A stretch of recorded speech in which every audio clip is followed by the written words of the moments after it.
Iyak ako. Iyak ako. Oh, hindi nga walang biro pa. I swear to God. Anong ginawa kong hanap ko kayo? Basurer. Excited ka po. Inutokso pa nga nila ako nung araw. Ano ang tawag sa kanila? Walang biro ha? Ikilabutan kayo. 1992 to ha? Kaya kalahin mo, nagdilang ang sila, nag-yorme ako. I don't want to romanticize the situation. But I'm just going to state the fact. Si Joanna kaklase ko yan. San Mario. Klase ko yan. Although alam mo yan, they know it better than all of you here. Papayat-payatin ako. Pwede naman ako luminya sa atin eh. Taga mabuhay ako eh. Maano ba naman mag-stream ko doon? Maano ba naman? Isang biyahe lang. Pero hindi ako nang-nervisyo ng kapwa ko. So, hindi rin ako nag-solve eh. Anong ginawa kong hanap ko kayo? Basurer. Excited ka po. Ginamit ko yung mamaliit kong muscle. So, ano yung point ko? Nagawa ko eh. Tingnan niya malaki na katawan ng santo, mas malaki pa sa akin. Kasi kung gusto mo talaga lumaban ng parehas, mahirap. Awis, puyat, hindi ko nga, mimi, bitang, pero wala akong napakang may paano may pa. Maswerte lang nakapag-artista. Hindi ko makala yung mga artista yun. Rather than that, nagsikap naman ako. So, ano mensahe? Yun ang mensahe. When you go back to the society, pending the decision of the court, whether you're guilty or not, pwede na tayo lumaban ng parehas. Banat tayo ng buto. Yun ang papapayo. Rather than that, if they will go back, kami, tatrabahuin kami yung dapat na. Yan, alam nila, Johan. Inutokso pa nga nila ako nung araw. Alam niyo ba tukso sa akin nung high school? Tukso, yung, di ba binubul, yung mga kapatid. Alam ang tawag sa akin? Walang biro ha? Ikilabutan kayo. 1992 to ha? Mayor. Noon pala. I swear to God. I swear to God. Ang tawag nila sa akin. Ano lang ha?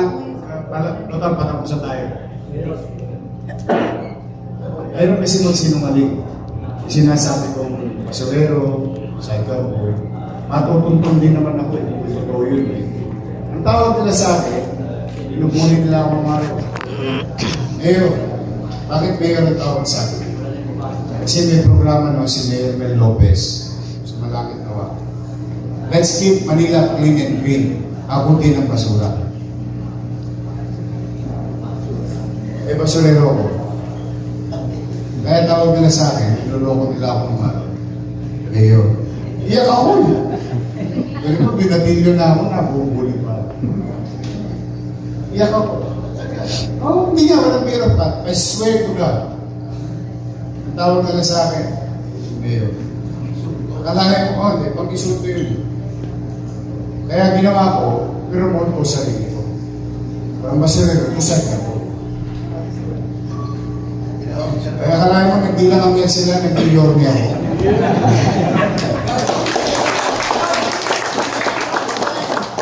Sorry, pahabol natin lang si Doris.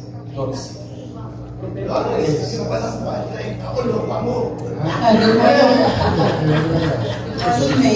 Galing na mga klase ko, pwede magtrabaho sa Quiapo. Mayor, ang tanong ko lang, parang marami na naman yata sa mga sumasakay sa jeep, yung parang naglilita niya na humihingi ng tulong. Na parang iisa yung kanilang statement na humingi ng tulong para sa operation ng anak. Anong dapat gawin mo? Pumunta sila rito sa City Hall.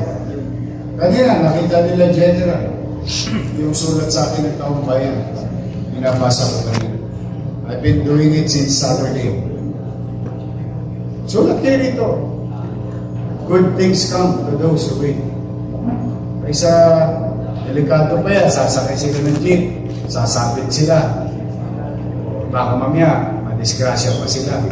Nasa ospital na nga kamag-anak nila, sila pa susunod. So, iwasan na nila. Basta ito, yan, katulad nyo, nakakapasok kayo dito. Ito ang bulwagang bayan. Magtsatsagay nyo lang. Dahil hindi lang po kayo ang humingi ng tulong. I have 687 to be exact letters from our people. 687. Tatlong distrito na ako ng basa. So, titirahin ko na lang 4, 5, 6. So, anong point ko? If you write a letter here, if you really need financial assistance or medical reason, even yung misan, nakakabasa pa ako, tuition fee. Subukan ninyo ang inyong pamalang muso. Baka makagawa mo ng paraan.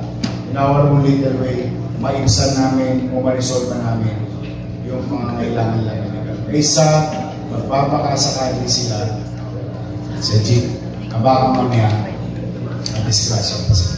Alas na po, Mayor, meron na po ba tayong numbers na kung ilan po yung mga i-demolish pa na barangay? Yes, marami tayong sinulatan. Nag-input din sa katulad yung nangyari ito sa Paupahan. Bili po ko doon. Pero sa lugaw, yung classic yun. Ito po, parang nagagawan. Kompleto. Pero ano po yun, ha? Gusto ko lang malaman ninyo. It's a no-no. That is a public property. Easement yun. Saka future consequences nun. Gusto ko lang makakaidiya kayo. Yung dulo, yung pumping station. May ginawang automated garbage collection. Conveyor. So yung conveyor, dadali yung basura sa easement. Kaya malaki ang easement ng 8 media yata o 8.2 ang easement nun. Saka papasok ang truck. Ngayon, hindi na nakakapasok ang truck. So that's the problem again. Naano talaga yun, napabayaan. Ako, nahuli ka. Patapos na. Hindi ko na mahuhuli. O, shout out. Drop na. O, meron pa ba kayo? Para meron kayo. Wala na, boss. O, again, ha? Again, una, nagpapasalamat kami sa inyo ni Vice Mayor Chief. Dumatako kayo dito. At natutulungan kami na impormahan ang taong bayan, pati sa mga vloggers na nandito lahat. Radyo, television, VOU. This effort will continue. And thank you for being our partners. Na malaan ng tao na baka isa din sa mga to, yung biktima sa kanila ng araw, at least, masasabi mo na ay, nakamit ko rin ang justisya. Ngayon naman, bukod sa informasyon na pinagkakalog mo sa kaubayan, kami naman magsisikap. And let me take this opportunity, Vice Mayor G and I, the City Council, the Manila Police District, your city government, we will not stop. We will not stop. Huwag nyo na po isipin bating panimula lang ito. 3 weeks na to. Ilang weeks pa gusto nyo para mapatunayan may gobyerno na sa Manila. Sa mga Colombians na nanonood, lagi ko ipapaalala sa inyo yung kanta ni Freddy Aguilar. Magbago ka nang di ka magsisi sa huli. So, kumanta pala. You know, kidding aside, it's a serious reminder. We are very serious about it. But, sana lumayo na kayo sa mga karapatan at dapat na makamit ng mga batang Maynila, ng mga lolo't lola ko, at mga tao tumadako sa Maynila, naghahanap buhay sa Maynila.